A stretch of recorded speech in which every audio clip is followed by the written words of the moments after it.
Buenas tardes, asistentes. ¿Cómo están? El día de hoy es un placer anunciar a dos invitados muy especiales, miembros fundamentales en la economía mundial. El primero de estos es realmente muy famoso, yo creo que ustedes ya lo conocen. 2 veces Nobel de Economía por investigaciones del Zero Lower Bound. Además, exsecretario del Tesoro de la Reserva Federal de Estados Unidos.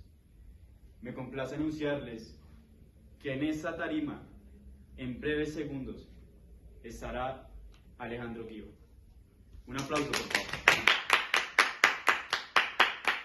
Buenas noches, doctor Alejandro Guío. ¿Cómo está? Un honor tenerlo acá. Muchas gracias. Bueno, Alejandro, tenemos un público lleno de preguntas, lleno de dudas para hacerte. Entonces, te dejo con el público para que hagas sus preguntas y a ustedes, público, los dejo con un experto en economía. Bueno, muchas gracias a todos los que están presentes. Gracias por recibirme. Bueno, como todos sabemos, el día de hoy vamos a hablar sobre las tasas ZLB o Zero Lower Bound. Pero primero que todo, ¿qué son estas tasas y cómo surgieron estas tasas?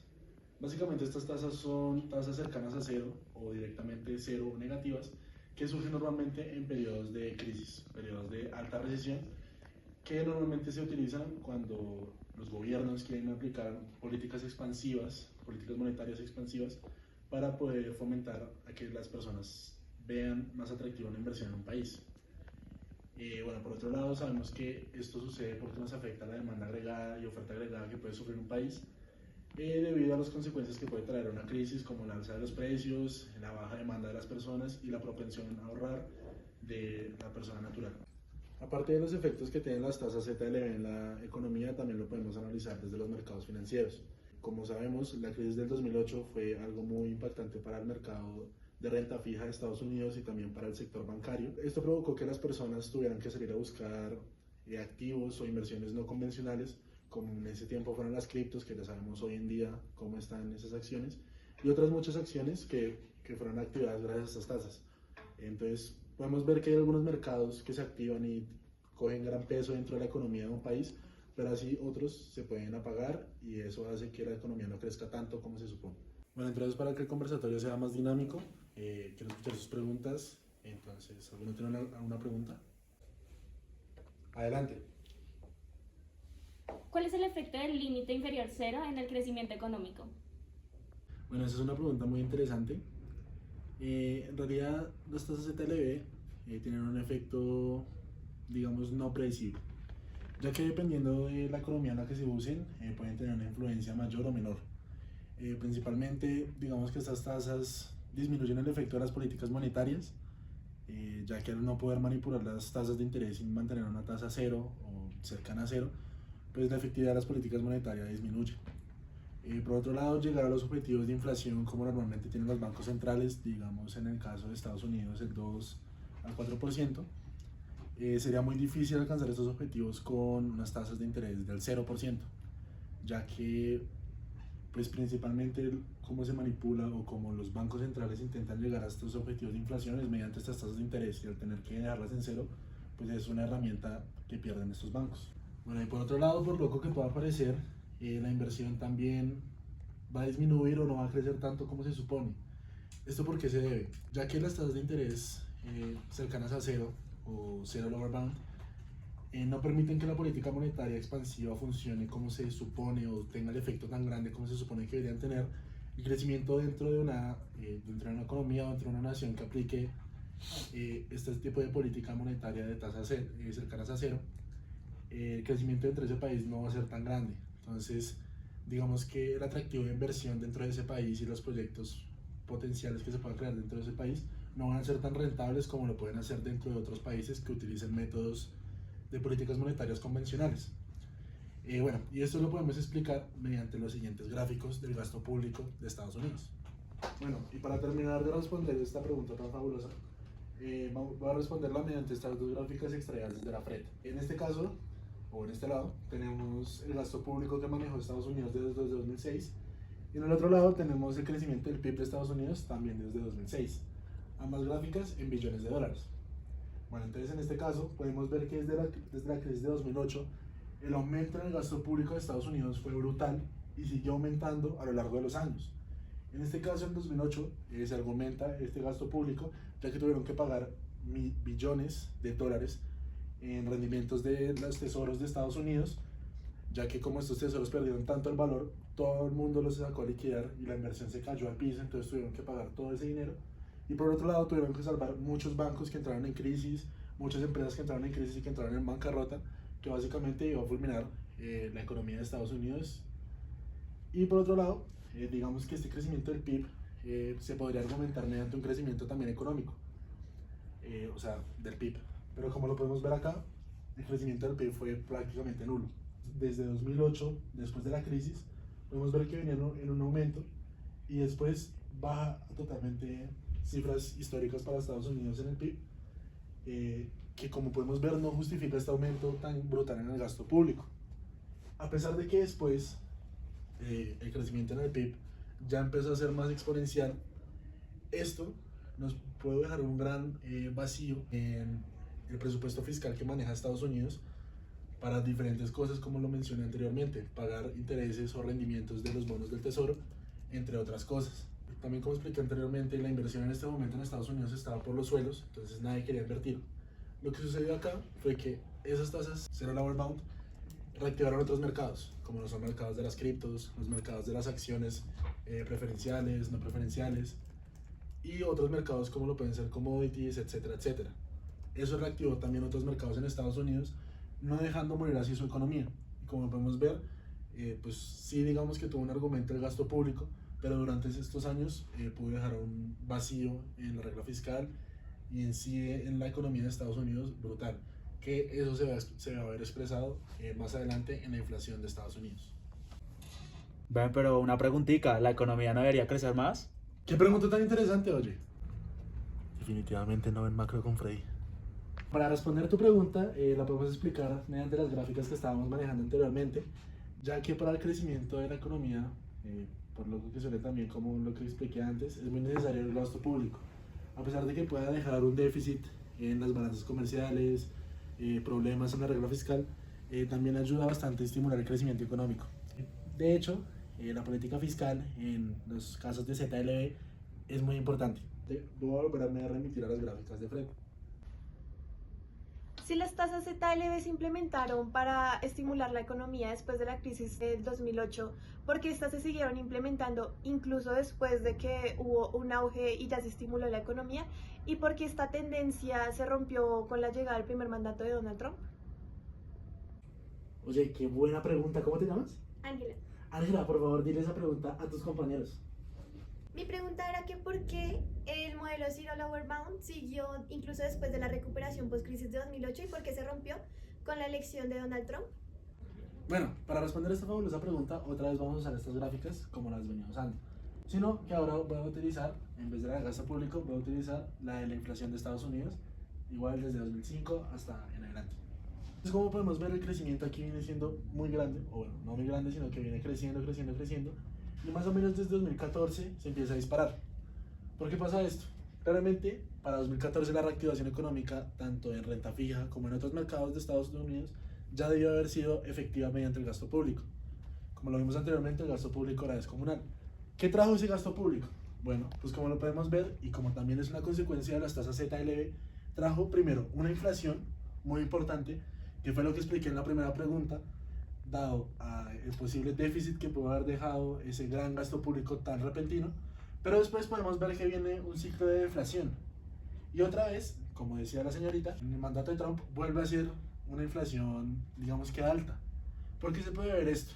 Bueno, básicamente porque aquí las personas ya empezaron a demandar, como expliqué anteriormente, en otros mercados que no fueran los de renta fija, ni los sectores bancarios, ahorrar en cuentas de ahorros, CDTs, etcétera, etcétera, sino que se buscó más otras alternativas para poder generar o rentar su dinero y que no pierda su dinero, no pierda valor su dinero a lo largo del tiempo.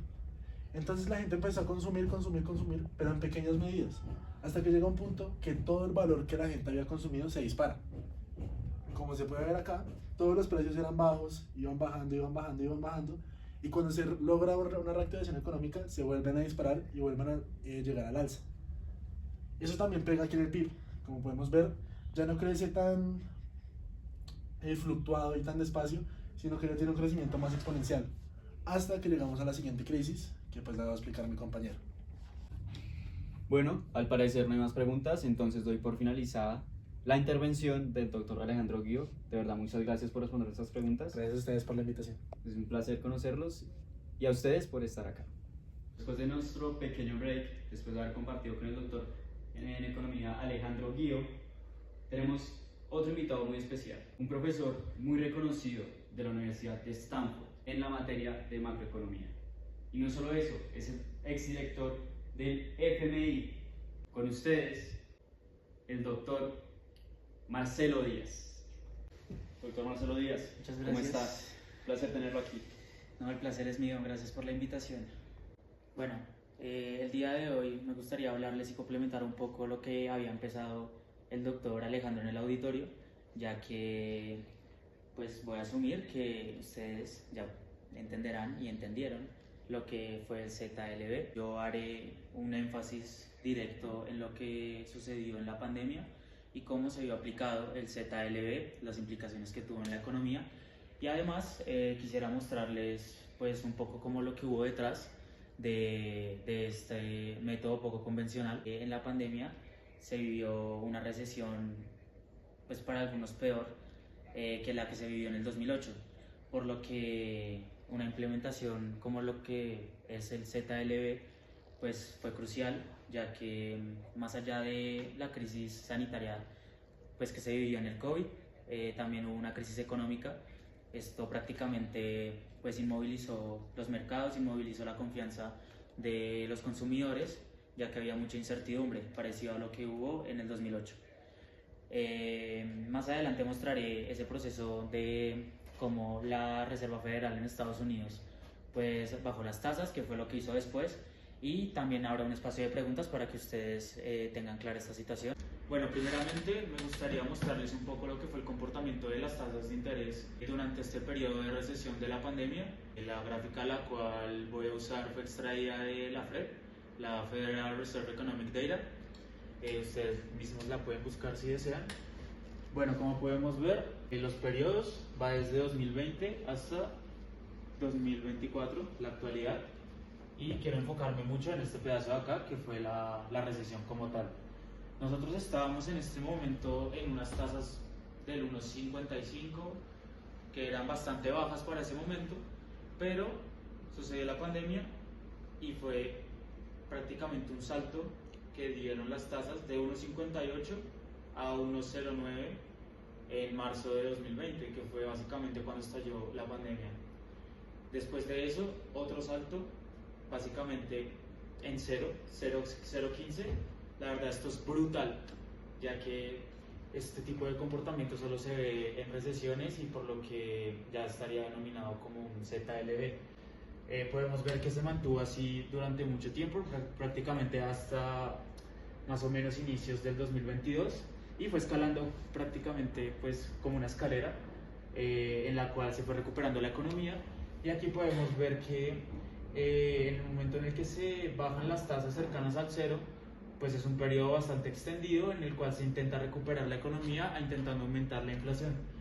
Más adelante vamos a ver también esto como pues los efectos que tuvo en muchos aspectos macroeconómicos dentro de Estados Unidos, pero por ahora quiero que tengan esto claro y vean básicamente este salto tan brutal que tuvo las tasas de interés y cómo después la economía de a poquito se fue recuperando y la gente empezó a consumir más, y esto se vio básicamente reflejado en inflación, que fue aumentando, y por eso la Reserva Federal tuvo que ir aumentando tasas a medida que esto sucedía. Bueno, como pudimos ver, esta bajada de tasas pues fue bastante agresiva y no es para menos, ya que el COVID fue pues una pandemia bastante dura, la podríamos llamar, como mencionaba anteriormente, pues no solo en el ámbito sanitario, sino también en el económico, ya que las personas básicamente no querían gastar, realmente estaban muy conservadores con su dinero, haciendo que el gasto en general y el consumo disminuyera bastante, por lo que la Fed decidió, pues con esa idea en mente, bajar las tasas hasta ciertos puntos que se viera atractivo el consumo en las personas. Y esto es básicamente como pues el concepto que habrán visto con el doctor Alejandro, el Zero Lower Bound. Cabe destacar que en esta pandemia no solo bastó con bajar tasas de interés, ya que fue necesario implementar otras medidas que complementaran esta bajada de tasas para intentar llevar a la economía a un equilibrio pues más o menos como el que se venía viendo y tal vez hasta un crecimiento mayor al anterior. Y es por eso que decidieron implementar el quantitative easing. Además, se puede ver que con esta implementación pues se complementó bastante bien con las tasas de interés, ya que los bancos pudieron pues brindar créditos de mayor calidad y además pudieron restablecer un poco más la confianza pues en los consumidores, haciendo que periódicamente pues las tasas de interés no tuvieran que mantenerse así por un largo tiempo y se reactivara un poco la economía. Como les iba comentando, el consumo se vio bastante disminuido y lo podemos ver en esta misma gráfica extraída del mismo sitio. Esta es una gráfica que va desde el 2010 hasta el 2024, hasta la actualidad. Como podemos ver, es como un movimiento bastante constante, es decir, va pues creciendo, pero no es que haya cambiado mucho. Y este pequeño bajón que podemos ver fue la pandemia. Esta gráfica está en billones de dólares, por ende cuando vemos aquí en 12.000 es 12.000 billones de dólares. Como podemos ver, esto fue básicamente el inicio. Voy a señalarlo con el mouse. Empezamos en 14.000, casi 15.000 billones de dólares y por la pandemia se bajó a 12.000. Esto ustedes dirán, o bueno, en la gráfica se podría decir que no es una diferencia pues, tan grande, pero si nos ponemos a pensar, la misma gráfica nos está diciendo que este bajón no es normal, este bajón no es consistente con lo que se venía viendo y eso es debido a la pandemia y la Fed tuvo que actuar. Es por eso que esa bajada de tasas fue tan abrupta como la pudimos ver en la gráfica anterior. Bueno, y con esta introducción, ahora me gustaría escucharlos a ustedes. Me gustaría saber qué dudas tienen y pues si pueden complementar el tema con sus preguntas sería excelente. Tú. Profesor Marcelo, lo que pasa es que yo tengo una pregunta relacionada a esto. Sé que en estos modelos de ZLB se utiliza el quantitative easing y sé que más o menos es que el Banco Central compra deuda pública para incentivar la inversión. ¿Usted me podría explicar cómo funciona esto? ¿Qué hay detrás de comprar deuda pública? Bueno, para responder tu interesante pregunta, lo primero que quiero hacer es dejar unas cosas claras y después te mostraré una gráfica bastante interesante que de hecho ustedes ya la pueden ver, pero después haré énfasis en ella. Que básicamente, como tú bien lo dijiste, el quantitative easing es básicamente una bomba expansiva. El Banco Central intercambia dinero por bonos a los bancos comerciales. Podríamos estar hablando de una inyección de liquidez por parte del Banco Central a los bancos comerciales. Es por eso también que pues en el COVID, ver esta baja tendencia al consumo, pues los bancos comerciales se preocuparon mucho por lo que vendría siendo la confianza que tienen los consumidores con ellos y también un poco lo que vendría siendo su potencial o su capacidad de liquidez en caso de emergencias más graves. Así que básicamente se realizaron este tipo de operaciones, este quantitative easing por parte del Banco Central. Los bancos comerciales dieron bonos del tesoro, pues a cambio recibieron dinero y con este dinero su objetivo, como lo dije, era fortalecer pues la confianza en el consumidor que estaba estancado por la pandemia. Bueno, y me gustaría usar una gráfica bastante interesante para que ustedes vean el efecto o básicamente las operaciones que se hicieron durante la pandemia. Este es una gráfica de la tasa de los bonos del tesoro. Como podemos ver, en precios o más bien en épocas de antes del COVID rondaban más o menos 1.92, por bajito pues 1.50, pero en el estallido de la pandemia podemos ver cómo baja prácticamente en picada hasta 0.54. En su peor momento pudo haber estado en 0.5069.